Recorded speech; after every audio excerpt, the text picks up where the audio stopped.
Sanibonani ke Bongolo Ndlovukazi ngiza nendaba wona uzanani nendlebe nangu-ke upart 3 walesi story sika baba uMdletshe nonkosikazi wakhe uMandlovu. Hayi ke kusho ukuthi baba uMdletshe amtshele ukuthi enene udayisa ama placenta and angekaza kwazi ukuthi amdivorce. uMandlovu ushokhekile ngathi siyakhumbula ukuthi ushokho ukuthi ubaba uNdlovu wazi kanjani ukuthi enene yena udayisa ama placenta because it's something angakaza zaza ayikhulume nje nomyeni wakhe and kwakuyinto ayenza njengemfihlo ngoba ngesikhathi umyeni wakhe esadayisa esasebenza emabhasini uLokhuzana uMdletshe uMandlovu yena kwasho ukuthi isimo kwakwaba nezikhathi la imali yayingekho khona kahle kwakufuneka abafake izingane esikoleni kuma multiracials bayifundise ezikoleni eziright ukuze zikwazi izingane zigcine sezingene ema university. So uMandlovu ke kwaba khona umuntu omapproachayo esibhedlela enye intombazana eyicolleague yakhe eyam approach ukuthi enene abenze njani abadayisa ama placenta ikhona indlela ukuthi badayisa ama placenta ku black market ukuze bakwazi ukuthola imali.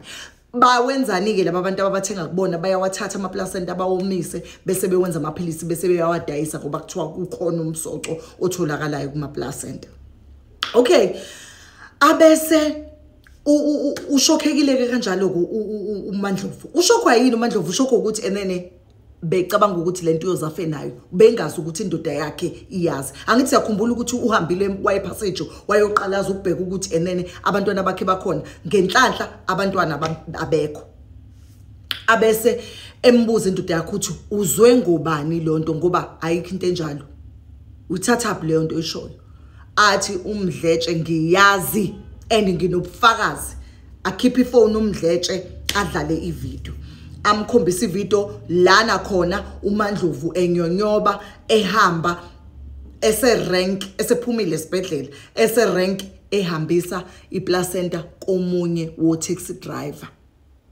So lento yokuthenga ama placenta kusho ukuthi bekuyinto part of syndicate nje eyenziwayo nje and inabantu abaningi who are involved.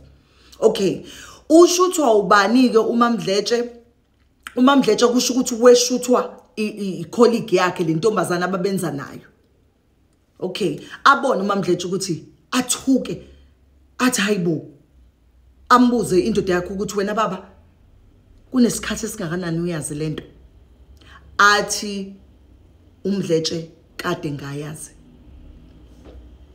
Abahlali phansi noMandlovu athi enene yabona nje ukuthi uyangidivorce nje umdivorcela ukuthi ngiyacheat kwayi wena ulungile ngoba udayisa ibeletho zabanye abafazi ku black market. Kodwa mina njengendoda yakhe angizange ngize ngisho lutho kuwena. Angizange ngize ngibophise ngibizela amaphoyisa awuzange ungizwe futhi ngikubuza ukuthi wawuyenziswa yini lento leyo oyenzayo. Manje sengiyakubuza ke Mandlovu yini eyenza ukuthi udayisa ama placenta na? Ngoba phela busebenza uyinesi nami ngisebenza ngubus driver si right. Athi uMandlovu baba unobangela ukuthi mina ngidayise iplacenta it's because izingane zethu umkholo wami nowakho ubunganeli ekufundiseni izingane ezintathu ezikoleni zabelungu. Njengoba sasivumelene baba ukuthi sifuna izingane zethu zibe nekusasa elihle. Umkholo wami nowakho uthi mawuhlangana ukwazi ukukhokhela indlu, ukukhokhela imoto, ukwazi ukukhokhela ingane yodwa kodwa ungakwazi ukwenza idingo zonke zasekhaya.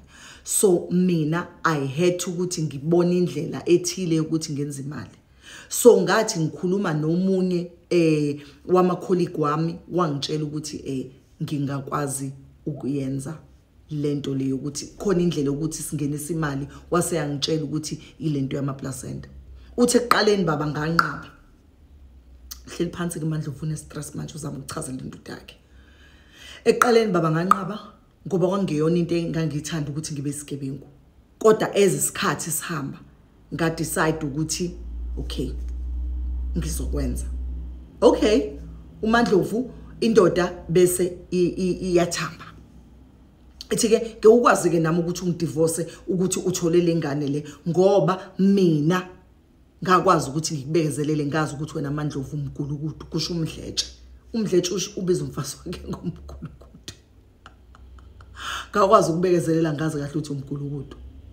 Ayabuza uMandlovu athi ungibiza ngomgulukudu baba athi uMdletshe cha ukuthi phela sengicasukile hayi ukuthi umgulukudu ngoba phela lento wawuyenza vele wawuyenzela izingane zethu. So nami ke ngithethelele uMandlovu athi kulungile baba ngizokuthethelela.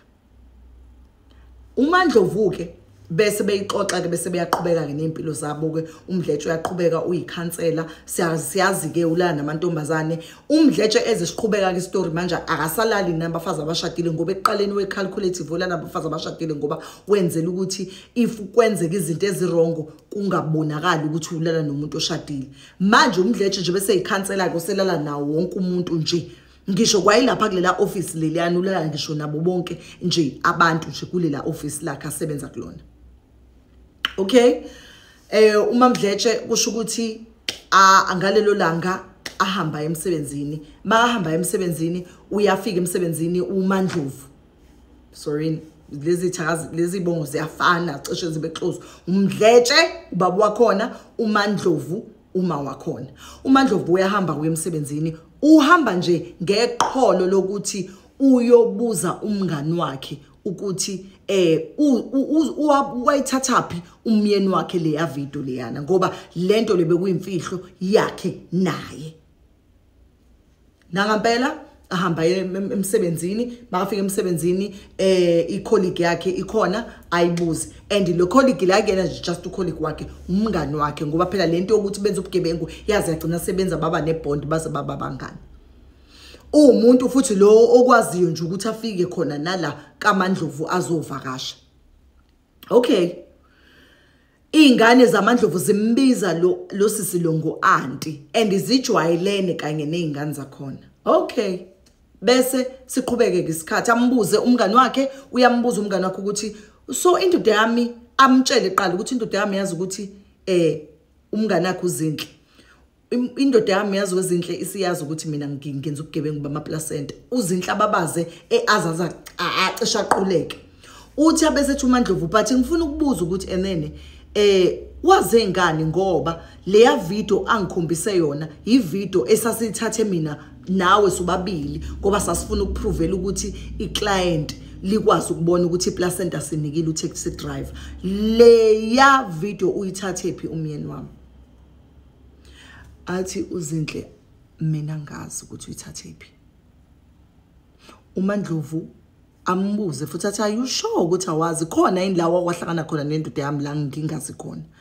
athi uzinhle cha athi uMandlovu ayikulungile mngani wami athi kusho ukuthi khona umuntu ke osisilokhuza ke osipayisayo because indoda yami yazi nangampela uMandlovu asebenze afike aphume ntambama emsebenzini agoduka ekhaya makafika ekhaya angithi uMandlovu uNes uyafika ekhaya wenze njani wenza ukudla ngoba wejwayela ukuthi apheke abesenze njani abese draga indoda yakhe uMdletshe bamfaka iyobisi uMdletshe bamfakelani na umfakela ukuthi uMandlovu uMdletshe ufuna ukwazi ukuaccessa ifone yakhe ukuze abone ukuthi ama messages ala efonini lento yale video ubaba uMdletshe wayithathaphi hayi nangampela abuye uMdletshe ekhaya uMandlovu amenzela ukudla angithi sebexolelene and abafuni ukuthi babone izingane ukuthi zikade bexabene azama ukuthi amenzele ukudla mnakekele ammassage inyawo amenzele netiye abesethi phohlo into ka1 maka phohloza abese eyamnika uMdletshe wendoda yayithandela nje itiye ke abese phohloza ke abese yalala uMdletshe kusho ukuthi nje avelasha ukuthi ukhathele kakhulu ahamba athi amtshela uMandlovu ukuthi hayi baba hamba uyogenqa embedeni ulale nangampela alale uMdletshe uMandlovu asale abheke ukuthi ubani othumelele indoda yakhe ama message athi pheqa hayi athole inqwaba untaha lama message efonini uyeza part 4 uzoza ukuthi ama message uMdletshe wayethatha kubani